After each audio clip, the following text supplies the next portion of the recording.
Dear, I oftentimes like to think of myself as the Lucy to your Ricky, Okay. but every so often you like to shake things up a bit, like the time that you got paddle happy at an auction and we walked out of the event and we were out thousands of dollars. Okay. I remember, because I can't take all the blame for it, but we were surrounded by celebrities. You had literally just finished interviewing on the red carpet. The auctioneer was standing directly next to me on a chair. There were spotlights on us. Like, come on. None of this is a lie. You literally cannot make this stuff up. Which is why we have this podcast. So we can share all these crazy stories.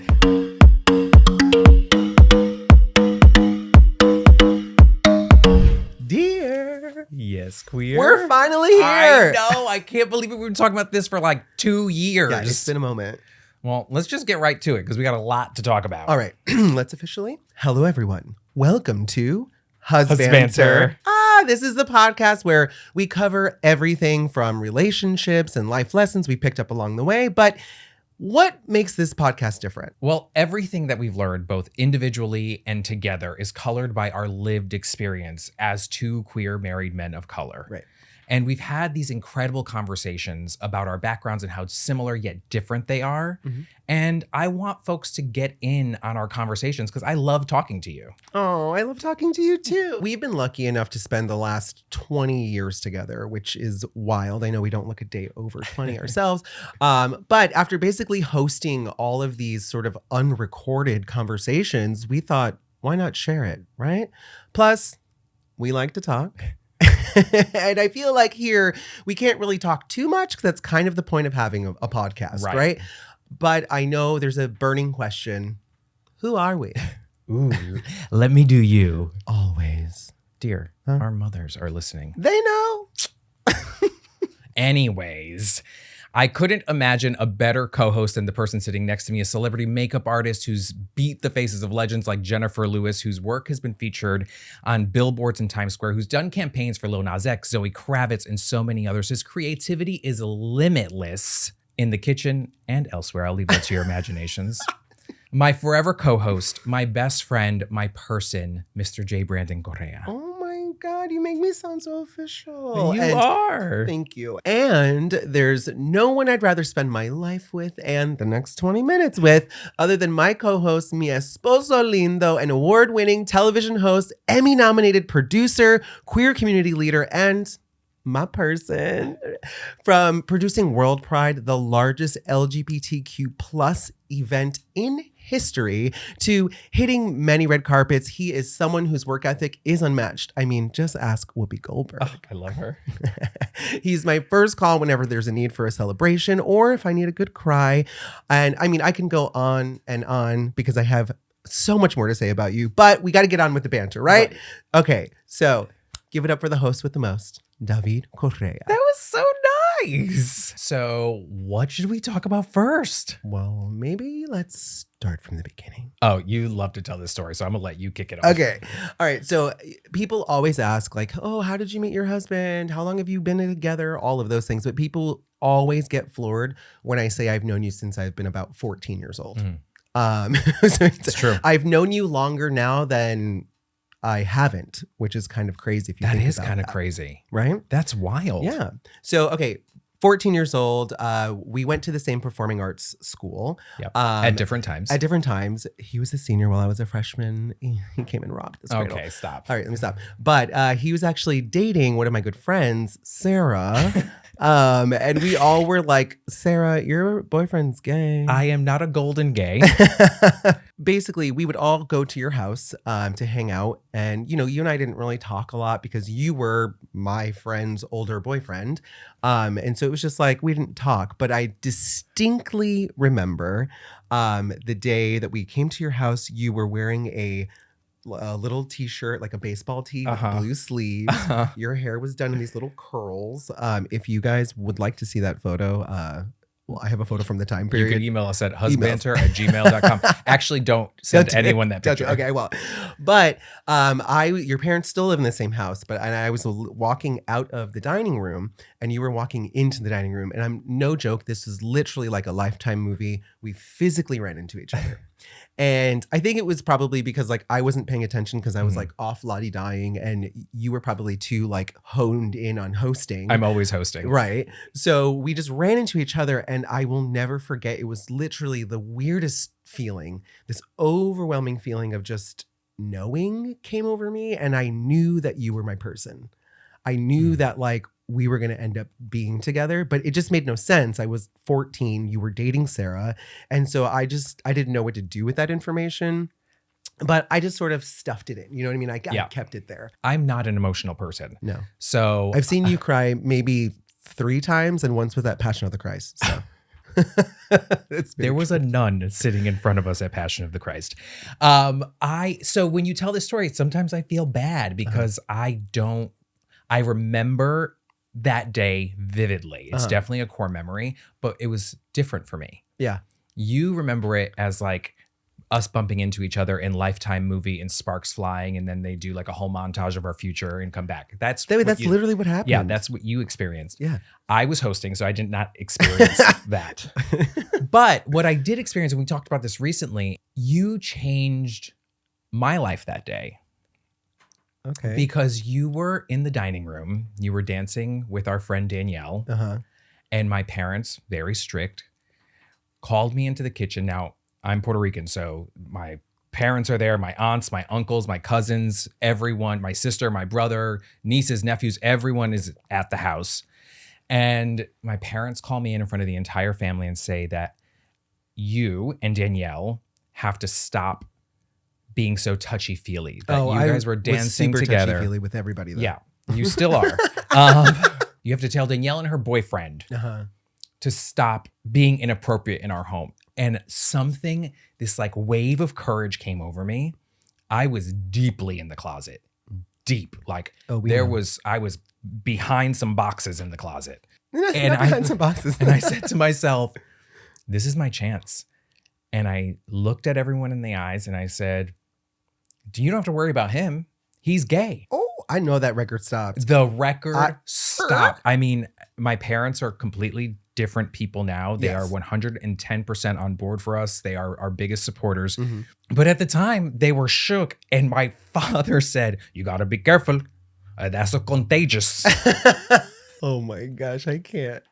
You know, I was very fortunate because my mom, from a very young age, she told me I was gay. And so I was like, thank you. I didn't have to go through that, you know, like coming out and all that jazz. I mean, I did a little bit, but when I was at your house, I was existing and I was just living. And so playing with Danielle, hanging out, dancing, doing all those fun things, it was just normal. But that's what you don't understand, or you didn't understand at the time. And I hope you understand now that your existence gave closeted queer 17, 18-year-old me so much freedom for even 2 minutes. And I just knew it felt good to say the word gay in front of my entire family, because it was almost like the first time I came out. Okay. Like it was like I get that. a dipping my toe in the water and pulling it back out. Yeah, like seeing what it was. Yeah. So you impacted me deeply that day. Aww. After that time, I think I was about a sophomore in high school, I think at that time.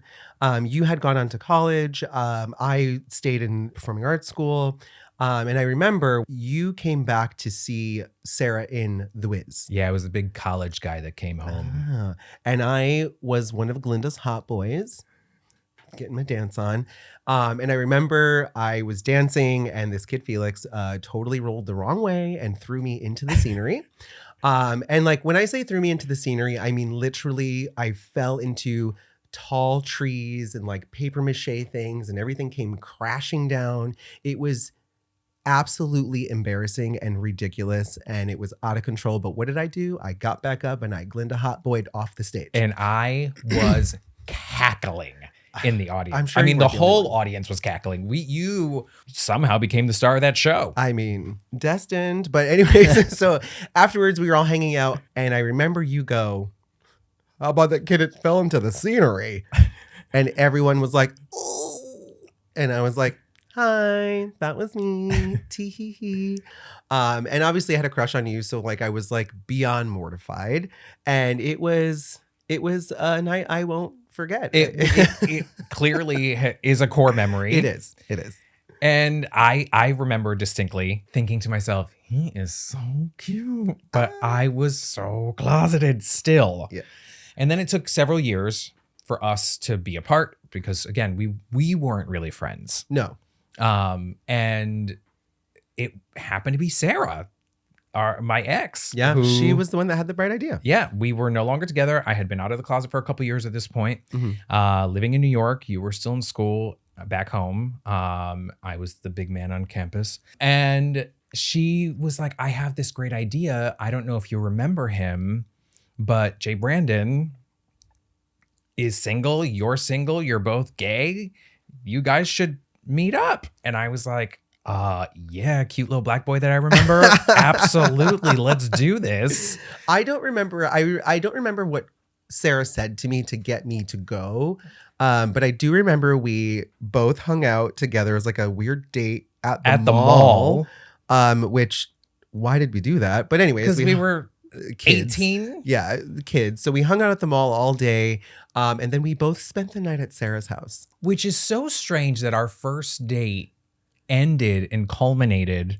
Culminated sounds like that's not what happened. That's not what happened. That's not what happened, y'all. It was strange that your ex-girlfriend, my friend, was like, yeah, you guys can stay over and hang out. And like, she was the one that was like, girls' night. She was like so excited to put us together. Yeah. And I remember that night we were laying in the dark and we were like whispering to each other. Yep, sleeping on the floor. Sleeping on the floor. And like, I remember like put my head on your head and did the whatever.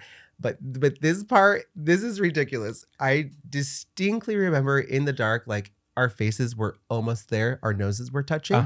And I just kept going, stretching my lips out because I was like, maybe he'll kiss me. And then like all of a sudden our lips touched and it was literal fireworks. It was such a little peck. It was such a moment. We're so corny. People are gonna hate us. I know. Please do not tune away from the podcast. We're mushy, but we're not that mushy. That's true. Like we weirdly don't celebrate Valentine's Day. There's a lot of things about us, but the point it was such a cute little moment. And then we decided to start dating right away. Yeah. Which was great for me because I had a date for prom, y'all. And he drove all of us. That was fun. In my Oldsmobile. Yes. My gold Oldsmobile named Bertha. How crazy that it was 2003. Yeah. We were in Stratford, Connecticut. Yeah.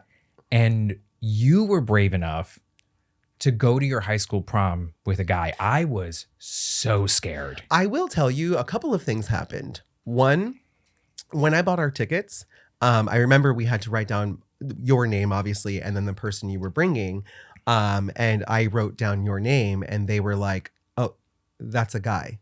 And I said, uh-huh. And they were like, well, two guys can't go to prom together. And I said, absolutely we can. And I fought it. And I was like, I don't care. And they didn't say anything to me, you know, obviously when we showed up. But I remember that entire night, I was so scared to dance with you. Oh, we danced for 30 seconds. It was a lot. But you know, like it was such a thing because I even then I really feel like looking back now, I can understand that when we're together, like it's okay. Yeah. I think you even in that moment like helped me kind of like get over myself in a little way, you know? I was so in awe of you because you were so brave. I was still I spent a lot of time in the closet. I had like you came out of the closet so many times. I came out of the closet so many times and so many layers and levels and like, okay, now this group, okay, now I'm gonna stay. Wait, don't share too much because later on, another episode, we're gonna dig into it. Oh. And then we ended up going to the same college, which was not on purpose. You went to Marymount Manhattan, and I was auditioning for theater schools. We both went to school for theater, and I remember you were like, well, what about Marymount? Like, have you thought about it? And immediately I was nervous because I was like, oh, I don't know if I want to go to the exact same school, all that stuff. But I wasn't. I as quickly as we started dating, I mean, sometimes I at that time I was like, are we gay or are we lesbians? Like we were moving so fast. It's true. It's true. So fast. And I was I wanted you to come to my school so bad because I was like, I'm in a relationship. I'm in a relationship. I'm so excited to be in a relationship. I love being in a relationship. It was like Right. so I was so over the top. It was a lot. It ended up happening. So I went to Marymount. And we were spending a lot of time Yeah. together, literally day and night. It was like very rare to see us apart. And I think my mom tried to warn us and was telling us that we were spending too much time together. And we both were like, what are you talking about, girl? We're like, mind your business. Right. Oh my But no- God. But Don't. Hi, Mom. we love you. Love you. We were dumb teenagers. Dumb, idiot teenagers. But she was ultimately right. She always is. Mom, you're always right. And we ended up breaking up right before my sophomore year of college. I think we just both needed to grow up. We had experienced so much together, but we needed to experience life alone separately. Yeah. In order to, I think now looking back in hindsight, everything is 2020. We had to separate to then get back together. Yep. So my senior year of college, we got back together, and I remember I was assigned a monologue in an acting for Shakespeare class, and I reached out to you and I was like, hey, I know you had the same monologue. Wink, wink. And I would love to know your notes, et cetera, et cetera. And whose idea was that? My mom. Your mom's idea? It Because was your my mom loves me mom's. and I love her. Yeah. So I love her too, and she loves you more than she loves me. It's true. But in our break, there was a time I was dating this person. By dating, I really wasn't dating, but whatever. He came to the house. My mom cooked for him, which, if you are an ethnic person, if you will, when a Black mother cooks for somebody, that means a lot. Yeah. And so she cooked for this guy, and he was fine or whatever. He left the apartment, and I literally turned to my mom and I was like, what do you think? And she goes, he's not David. He will never be David. Stop trying to make him David. Fix things with David. She said what she said. She did. She said what she She said. did. So that's when I reached out. And I think simultaneously something was going on in your end. Yeah, I was dating a douchebag and we broke up, and I didn't care at all about it. I wasn't sad or hurt in any way. I was just like, oh God, I just really didn't like that. I wanted to like him. No one liked him. None of my friends liked him. And I was out with coworkers. It was a going away party for one of my coworkers. We're drinking, having a good time, a little intoxicated. And I had a coworker who loved love. She loved love. She was married to her husband for however many years. She loved him. All she did was talk about her husband. And she was trying to console me over this breakup. And I was like, I don't need to be consoled. I don't care. And she's like, but did you love him? And I was like, no. And she goes, well, have you ever been in love? I said, one time. And she goes, what happened? And I told her our story. And she was like, call him right now. Meaning you. And I was like, absolutely not. So I went back to drinking and did the wise thing and got on the city bus and texted you at like 3:00 in the morning. And we spoke the next day. We went on a date a week later. Yeah, we went to DTUT. DTUT. Downtown Uptown. I remember we had, East side. it doesn't exist anymore, but maybe it's back. I think it's back somewhere. It's back, Doesn't but matter. whatever. And I remember I was like, I'm moving to LA. So, and I never did.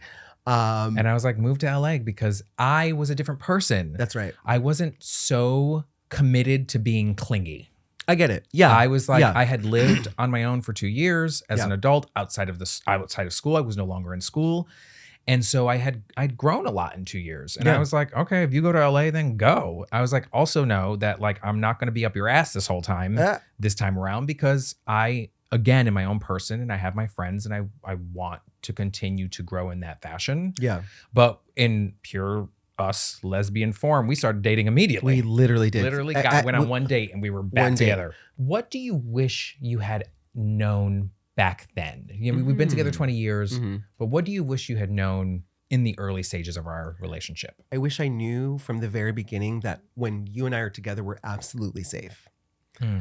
I think that a lot of like old arguments and things like that came from a place of insecurity. Yeah. And came from a place of not being secure in our relationship and not knowing that I was safe. Yeah. So I think that would have changed, but not like, it's not bad, obviously. I'm just saying I think it would have changed. Yeah. I mean, it took me a long time to realize completely that you were my safe space. And it's because I move slowly to a certain extent. I know we made a lot of jokes about us being lesbians and like getting right down to the point, but No, but you move slowly with your emotions Yeah. and how you show them. yes. So, yeah. And I remember when I realized that you were my safe space. When? We had taken my parents to Atlantic City Oh. for their joint birthdays. I remember that. This was not that long ago. No? Like this was what, probably 2017. Yeah, I was going to say 18? pre-pandemic, but not that far from pandemic. Right. Yeah. And we spent the whole weekend with them. And so people understand who I am extremely attached to my parents. Yes. When we leave after visiting them in Connecticut, I don't have to lie anymore. Now you let me get out of the car and do this. But I used to pretend I forgot something in the house so I could go inside one more time and give them an extra hug and a kiss before I left. Yeah. I should probably talk to someone about that. Ah, But maybe. No. that trip to Atlantic City, Mhm. they got in their car to head home to Connecticut, and we got in our car to head back to Jersey. And I remember getting in the car and just taking a deep breath, like a sigh of relief, not because I didn't want to be with them, Right. but because I was just so happy to be with you. And in that moment, I was like, oh, I'm home. Like in this beat up Mazda 3, I am home. Oh my God. Was that Dorothy? Yeah, that was Dorothy, our car Dorothy. Yes. But yeah, I realized not that long ago that you were my safe space. And now every time that it's just you and I'm just like, oh, I love that. yeah. But I guess for me, what I wish I had known, I wish I had known to have the drive that we have now for our careers. Oh, Because that's we had cool. so much drive for each other. Yeah. And we had drive to build and maintain friendships and go out and have a good time. Not that we don't now. Right. But I think the drive of us like being together, not for nothing, I feel like early in our relationship, we got the ability to kind of like squeeze a little bit of that out, Mhm. so that now it's like if I'm traveling or you're traveling, or if there's like times like there's things that happen that we're like okay with. Oh, you're right. You know what I mean? You're right. We had to have that. Like, it's like 1 year. So, 2 years ago, I was Grand Marshal of my hometown pride. Yes. Simultaneously, you were the key for a Lil Nas X photo shoot in the desert. Yeah, that was fun. And you couldn't be there for me to be Grand Marshal because you were doing this amazing thing. And I think I was so comfortable in letting you be away, not Mhm. letting you, but you were away and I was comfortable with it. I wasn't upset. I wasn't hurt. I was just like, he's doing an amazing thing and he has to go do this amazing thing. And I'm doing my own amazing thing and I have Right. to go do that thing. Right.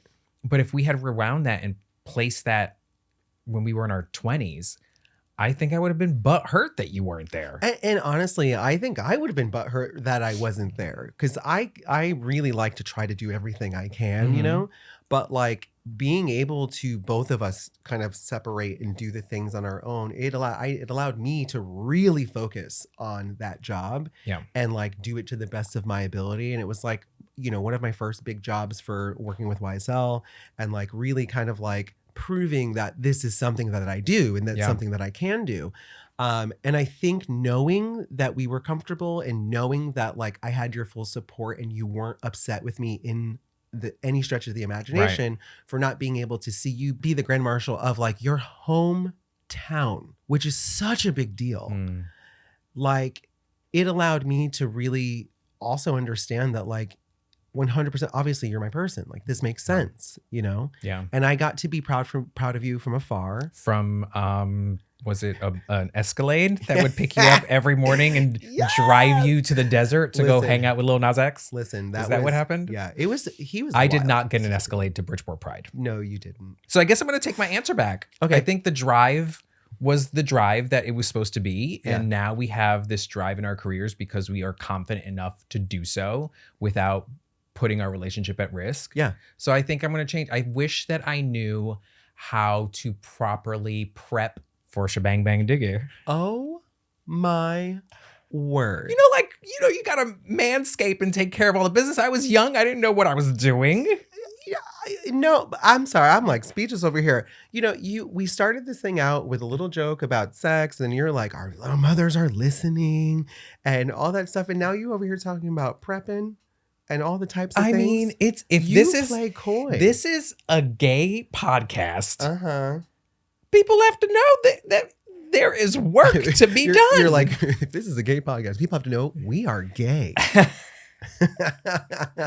I like it. Like I was saying, you like to play coy, and people always, anyone who meets us, they're always like, I'm the wild, crazy one. You are. And that you're like the chill, like I am. background. No, you're not. I'm organized. I'm chill. I'm sweet. You're am also calm. wild. I am collected. Are out of control. When people get to know you, they really get to know you. And listen, y'all are gonna get to know him. You're gonna get to know him because this is only a portion of who he is. This is only who he be. Anyway, the moral of the story is learn how to manscape early. I'll take that.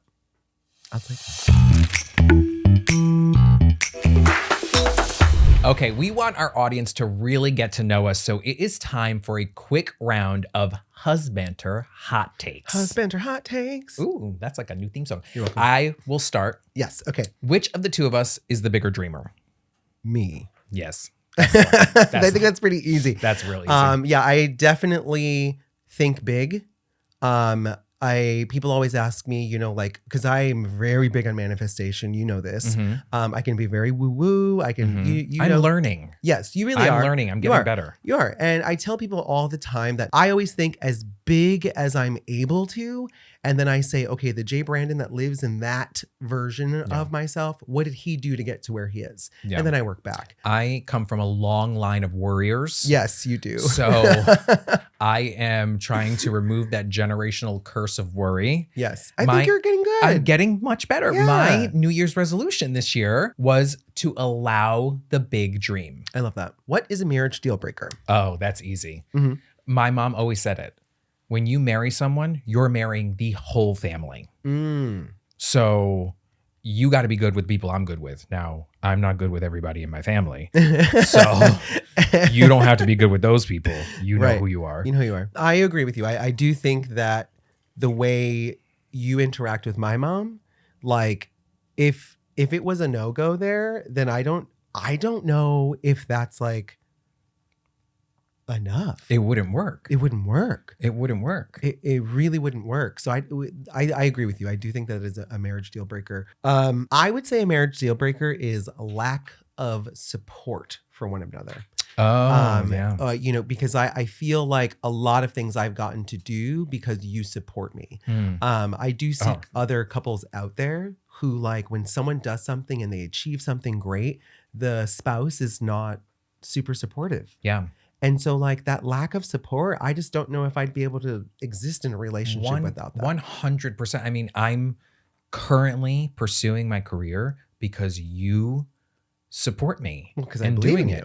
And you are the person who said, you better quit that job. You got to get out, girl. You got to get out. Get out of there. You were the one. And I said, but what about the paychecks? We're not going to have any pay. We're not going to have any money. We're going to have this. We're going to have that. It's money. It comes and goes. Exactly. So if it wasn't for you, I would still be miserable. What is something that used to drive you crazy that you've either learned to deal with or learned to love about me? I would easily say, and I don't mean that rudely. Wow, you got an answer right away. Yeah, because I have thought about this. No, honestly, I would probably say your anxiety. Oh God, me too, girl.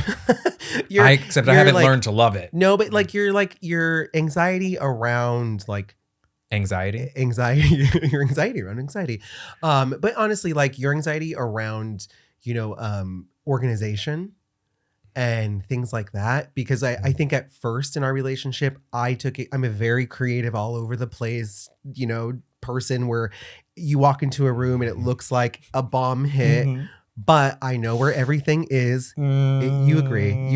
I do. I don't know. I do, if that's true. Because how many times do I come back and I'm like, who moved this? Where was your bracelet this morning? All right, that's enough. But when Where was your eyebrow pencil this morning? What I'm trying to say is that I have grown to appreciate it because it has actually helped me become a little bit more organized. I realize that it's because and tell me if I'm getting too crazy and too deep about this, but I feel like you're seeing that I can be a better version of myself.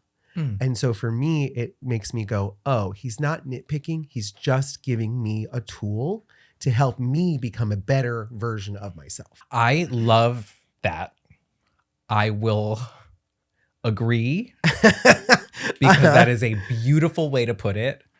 I don't like clutter. I don't like things. You don't. I don't buy things. No. If my home could be just the necessities, which is a couch and a TV. You want to live in like a super barren house. But like I want it to look like Clean a lines. barren house that's in a magazine. That's true. That's what I want it to look. But I don't want like not functional drawers. Don't buy me a tchotchke. I have a whole collection he made me put away. Never mind. I made you put it away, and now you have organized one of your collections so beautiful. Yes. So see, that's what I'm saying. Yeah, you're welcome. Thank you. Yeah. Do you have any others? Oh, yeah. Who's more romantic? Wait, Huh? you? I would say so. Not that are not good that at you're listen. not. I know, But I just think that I am. That's a wonderful way to put it. Yes and no. Okay. Like sometimes like you're in the shower and we're getting ready for like an evening and I light some candles and I put on good music. Yeah, that's cute. Currently Teddy swims. That's cute. And I put the right lighting on. That's cute. And put on my sexy pajamas and then we like dance and have a good time. Maybe have a little marijuana, like do the whole thing. Uh-huh. That's cute. Very romantic. That's very romantic. But there's no but because this isn't a fight. It's not a competition. I would win. Hands down. Speaking of romance, I can't wait until next time when we dig into how we keep the spark alive. Ooh, and we'll share how we make every night a slumber party. And sometimes it's PG and sometimes it's a little, All right, that is enough. There you go again. Anyways, make sure you follow us on Instagram and YouTube at Husbantr. That's HUSBANTR. And be sure to subscribe so you don't miss an episode. And feel free to DM us or email us at husbantr@gmail.com. Thank you so much for tuning into the very first episode of Husbantr. Oh, and remember, life's better with a little banter.